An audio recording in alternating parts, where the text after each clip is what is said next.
Dans un monde où la question de la mort est souvent taboue, où vivre un deuil signifie encore être jugé, provoquer de la gêne, de l'incompréhension, quand ce n'est pas de la pitié, la grande question est celle-ci. Comment des orphelins comme nous, qui avons vécu très tôt la mort d'un parent, qui ne voulons pas porter ce poids sur nos épaules toute notre vie, ni qu'il impacte nos relations actuelles, comment nous pouvons y donner un sens nouveau, construire des relations plus profondes, et surtout, comment nous reprenons le pouvoir sur nos vies. Mon nom est Johan, et bienvenue chez les orphelins résilients. Comment on fait pour aimer les vivants ? Comment on fait pour aimer des personnes, toutes les personnes qui sont autour de toi, ta famille, tes amis, peut-être ton conjoint, ta conjointe, peut-être t'es célibataire mais t'aimerais pouvoir aimer ou construire un couple. Comment on fait pour aimer les vivants quand on a grandi après le décès d'un parent, tôt, et quand la relation qu'on a à l'amour, c'est une relation liée à la mort, liée à l'absence. Et je parle d'amour parce que même avec le manque, même avec l'absence, même s'il y a de la colère, même s'il y a de la culpabilité, tout ça c'est quand même des formes d'amour, ou en tout cas un amour qui se cherche, qui cherche à se définir, qui cherche à s'exprimer. Comment on fait pour aimer des vivants quand on a vécu tôt le décès d'un parent ?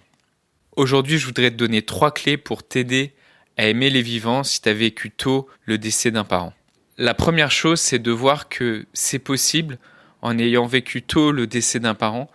que tu aies une vision idéalisée de ton père ou de ta mère, que tu le vois comme une personne qui était parfaite, qui était parfaite. Et le fait que tu aies grandi avec cette version idéalisée de ton père, de ta mère, parce qu'elle était absente et parce que tu n'avais pas forcément d'autres pères, ça fait que probablement aujourd'hui, en amour, tu recherches une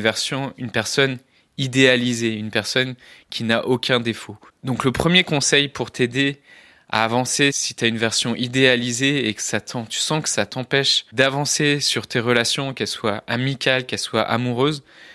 la première chose, c'est de t'aider à rééquilibrer cette vision idéalisée de ton père et de ta mère, de t'aider à voir que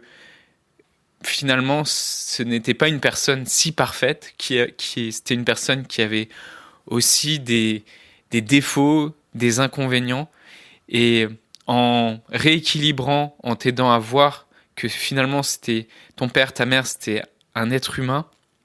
ça va t'aider à avoir aussi une version peut-être moins idéalisée des personnes qui est autour de toi et avoir moins d'attentes que ces personnes soient parfaites, te permettre de les voir comme des êtres humains. Peut-être à l'inverse, t'as pas une version idéalisée de ton père, de ta mère, et t'as peut-être de la colère, de la culpabilité. Et dans ce cas, cette colère, cette culpabilité, elle t'impacte aussi sur tes relations aujourd'hui avec des autres êtres humains autour de toi. Et donc, ce qu'il s'agit de faire, c'est d'abord d'apaiser cette colère, de t'aider aussi à l'exprimer avec des vivants. La deuxième clé pour t'aider à aimer des vivants quand tu as vécu le décès d'un parent tôt, peut-être tu as la peur de perdre d'autres proches. Peut-être tu as peur même de rentrer dans une relation amoureuse parce que tu as peur que cette relation pourrait se terminer, tu as peur que les personnes autour de toi pourraient mourir. Et par rapport à cette peur, tu dois entendre autour de toi des gens qui te disent « Non, mais t'inquiète pas, ça va pas se passer comme ça, les gens vont pas mourir ». Et je pense pas que ce soit une bonne manière d'accueillir cette peur et de l'aider à cheminer. La première chose, c'est de comprendre que si tu as cette peur, c'est que ton mental, après avoir vécu un décès si tôt, après avoir vécu un trauma, ton mental essaie de comprendre le monde, essaie de comprendre ce qui se passe. Donc c'est normal en fait qu'il est associé amour égale peur de perdre. Déjà d'accueillir cette peur, c'est de lui dire que c'est ok qu'elle soit là, qu'elle a des très bonnes raisons d'être là, qu'il y a une grosse part de vérité dans cette peur, que c'est vrai que les personnes autour de toi peuvent mourir, c'est une vérité. Le but aujourd'hui, c'est pas de nier la réalité. Par contre, il s'agit de t'aider à percevoir ce qui continue de vivre, de t'aider à percevoir que derrière cette peur que les gens autour de toi meurent, il y a peut-être quelque chose qui n'est pas complètement vrai. De t'aider à cheminer en te disant, en t'aidant à voir comment les gens autour de toi continuent de vivre et de t'aider comme ça petit à petit à apaiser cette peur et aussi avoir un rapport avec les personnes qui sont autour de toi qui soit plus réel, de voir que effectivement tu as vécu un traumatisme tôt, mais statistiquement, si on regarde autour de toi, les chances que les personnes autour de toi meurent sont très faibles. Et c'est ça qu'il s'agit de te réapprendre à voir après avoir vécu un traumatisme si douloureux si tôt. Enfin, la troisième clé, et ça c'est une clé qui est sans doute plus difficile à assimiler et à comprendre, la troisième clé pour te permettre t'aider à aimer des vivants quand tu as vécu tôt le décès d'un parent, c'est de te poser la question en quoi ça t'a fait grandir. En quoi vivre tôt le décès d'un parent, en quoi perdre une personne aussi proche, ça t'aide à grandir, en quoi ça t'aide aussi dans tes relations aujourd'hui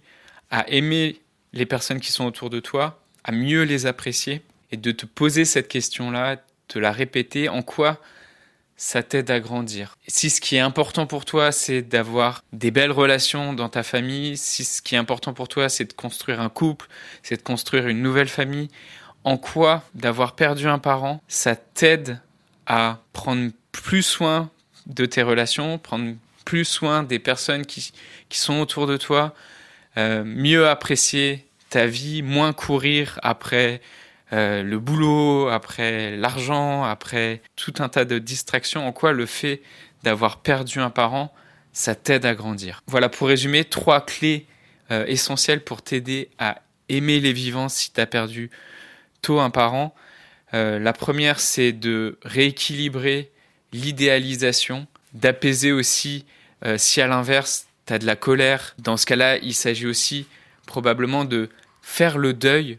de ces parents parfaits, de ce père parfait que tu n'as pas eu. La deuxième clé, c'était si tu as peur aujourd'hui de perdre tes proches, de t'aider à cheminer, de t'aider à percevoir ce qui continue de vivre autour de toi. Et enfin, la troisième clé, c'est de te poser cette question, en quoi ça t'aide à grandir, en quoi le fait d'avoir perdu un parent tôt, d'avoir cette conscience-là de la mort, en quoi ça t'aide à construire ces relations, en quoi ça t'aide à aimer des vivants. J'espère que l'épisode d'aujourd'hui t'a aidé. Je viens de mettre en ligne une masterclass qui s'appelle « Comment retrouver la paix après le décès d'un parent ». Dans cette nouvelle masterclass, j'explore cette fois les 3 idées reçues sur les orphelins et sur les orphelines qui les empêchent d'avancer dans leur deuil. Pour pouvoir la visionner, le lien c'est masterclass.orphelin.fr/guide.